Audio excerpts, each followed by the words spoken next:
ఇరాన్పై America యుద్ధానికి సిద్ధమైందా? వ్యూహాత్మకంగా అడుగులేస్తోందా? ఒకవైపు శాంతి చర్చలు చేస్తూనే మరోవైపు యుద్ధ విమానాలను ఎందుకు మోహరిస్తోంది? ఇందుకు అమెరికా మనసులో ఏముంది? ఇరాన్పై అమెరికా తీరులో తాజా పరిణామాల నేపథ్యంలో ఎన్నో సందేహాలు తలెత్తుతున్నాయి. మధ్యప్రాచ్య రాజకీయాల్లో ఎప్పటికప్పుడు కలకలం రేపే అంశం ఇరాన్ అమెరికా సంబంధం. ఒకవైపు అణు ఒప్పందాలపై చర్చలు, మరోవైపు గల్ఫ్ ప్రాంతంలో యుద్ధ విమానాలు, నౌకాదళ విన్యాసాలు. ఇది అమెరికా అనుసరిస్తున్న ద్వంద్వ వ్యూహం. ఈ తీరు ఏ పరిణామాలకు దారితీయనుంది?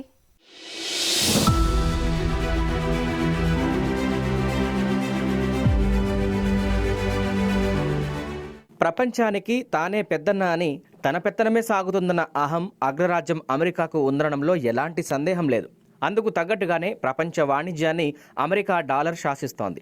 ఇంతదాకా కాసింత భింకంగా ఉంటున్న రష్యా కూడా బేషరతుగా డాలర్ వాణిజ్యానికే దాసోహం అంటుండడంతో అమెరికా తిరుగులేని శక్తిగా అవతరిస్తోందన్న మాట ముమ్మాటికి వాస్తవం. ఇరాన్ విషయంగా కూడా అమెరికా కురుకుగానే ఉంటోంది.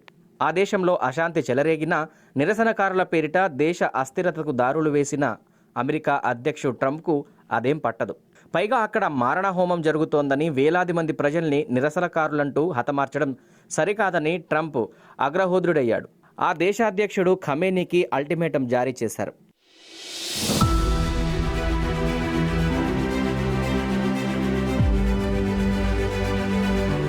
ఇరాన్లో అశాంతి, నిరుద్యోగం, అల్లర్లు ఇవి పైకి కనిపించే అంశాలు. అయితే అంతర్గతంగా మరో అంశమే అమెరికాకు కోపం తెప్పిస్తోంది. అదే అణుబాంబుల తయారీ దిశగా ఇరాన్ అడుగులేస్తోందన్న అనుమానాలు. అందుకే ఇరాన్ను అణు ఒప్పంద చర్చలకు రావాల్సిందే అని పట్టుబడుతోంది. ఈ వ్యవహారం క్రమంగా ముదురుతుండడంతో చర్చలు జరుగుతుండగానే అమెరికా ఇరాన్ దిశగా యుద్ధ విమానాలు, నౌకల్ని చాలా వ్యూహాత్మకంగా మోహరించిందని పరిశీలకులు అంటున్నారు.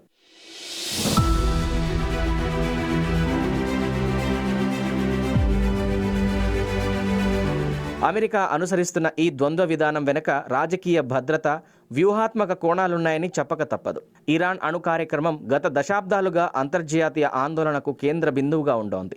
ఇరాన్ అణుబాంబు తయారీ దిశగా వెళ్తుందన్న అనుమానాల నేపథ్యంలో అమెరికా సహా పశ్చిమ దేశాలు ఐక్యరాజ్య సమితి అనుబంధ సంస్థ అయిన ఇంటర్నేషనల్ అటామిక్ ఎనర్జీ ఏజెన్సీ ఇరాన్పై నిఘా కొనసాగిస్తోన్న మాట వాస్తవం. వీరి లక్ష్యం ఇరాన్ అణ్వస్త్ర దేశంగా మారకుండా అడ్డుకోవడం, ఆర్థిక ఆంక్షల ద్వారా ఒత్తిడి పెంచడం, చర్చల ద్వారా ఒప్పందానికి రప్పించడం. అందుకే తరచూ చర్చలకు సిద్ధం అనే సంకేతాలను అమెరికా ఇస్తుంటుంది.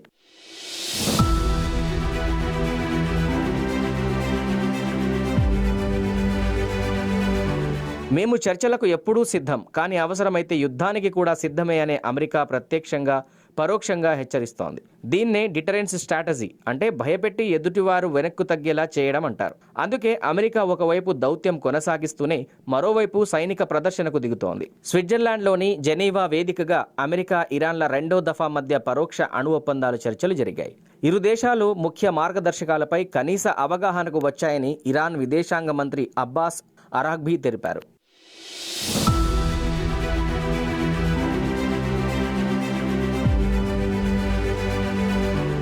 మరోవైపు అమెరికా తన మిలిటరీ ప్రదర్శనకు తెరలేపింది.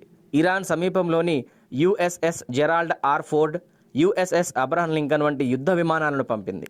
యాక్సియోస్ నివేదిక ప్రకారం గత 24 గంటల్లో 50కి పైగా F-35, F-22, F-16 యుద్ధ విమానాలను మధ్యప్రాచ్యానికి అమెరికా తరలించినట్లు తెలుస్తోంది. అయితే దీనికి ధీటుగా ఇరాన్ అధ్యక్షుడు ఖమేనీ స్పందించారు. మీ యుద్ధ నౌకలు కంటే మా ఆయుధాలే ప్రమాదకరమని హెచ్చరించారు. ఇరాన్ వైపు యుద్ధ నౌక పంపించామని అమెరికన్లు అంటూనే ఉంటారని, అయితే వాటిని ముంచేసే సత్తా మా సైన్యానికి ఉందని ఖమేనీ స్పష్టం చేశారు.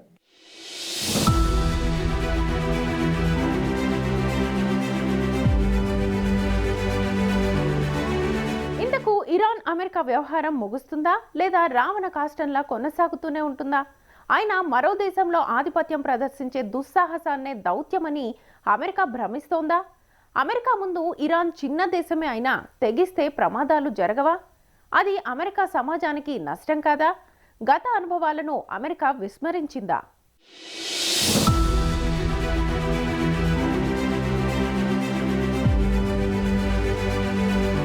4 దశాబ్దాలకు పైగా ప్రయత్నిస్తున్న అమెరికా ఇస్లామిక్ రిపబ్లిక్ను నిర్మూలించలేకపోయిందని సాక్షాత్తు అమెరికా అధ్యక్షుడే అంగీకరించినట్లు ఖమేనీ గుర్తు చేస్తున్నారు. వాస్తవానికి అధ్యక్షులు మారినప్పుడల్లా ఇరాన్పై అమెరికా విధానం మారుతోంది. ఓ రకంగా చెప్పాలంటే ఇరాన్ విధానంపై అమెరికా రాజకీయాలు తీవ్ర ప్రభావం చూపుతాయి. జో బైడెన్ ఏలుబడిలో దౌత్య మార్గాలకు ప్రాధాన్యం లభించింది. ఒప్పందాల పునరుద్ధరణకు ప్రయత్నాలు జరిగాయి. అయితే ట్రంప్ హయాంలో కఠిన ఆంక్షలు షురూ అయ్యాయి. మాక్సిమం ప్రెషర్ విధానం అమలవుతోంది.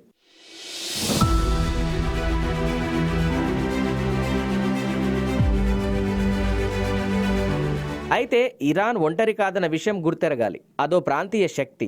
లెబనాన్, సిరియా, ఇరాక్, యెమెన్లపై ఇరాన్ ప్రభావం ప్రచలితంగా ఉంది. అదే సమయంలో మిత్ర దేశాలైన ఇజ్రాయెల్, సౌదీ అరేబియా, యుఏఈ భద్రతను కాపాడే దిశగా కూడా అడుగులు వేస్తూ ఉంటుంది. అందుకే ఇరాన్పై ఆంక్షలు, ఒత్తిడి పెరిగినప్పుడల్లా మిత్ర దేశాల్లో అసంతృప్తి అంతే నిష్పత్తిలో పెరుగుతుంటుంది.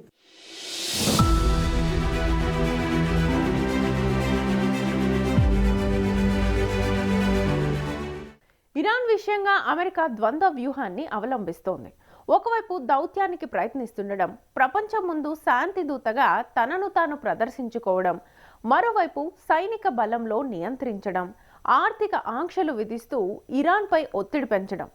అయితే ఈ ప్రయోగం అన్ని సందర్భాల్లోనూ ఫలిస్తుందా? పెళ్లికి తద్దినానికి ఒకే మంత్రం అంటే సరిపోతుందా? ఏమో, వేచి చూడాల్సిందే.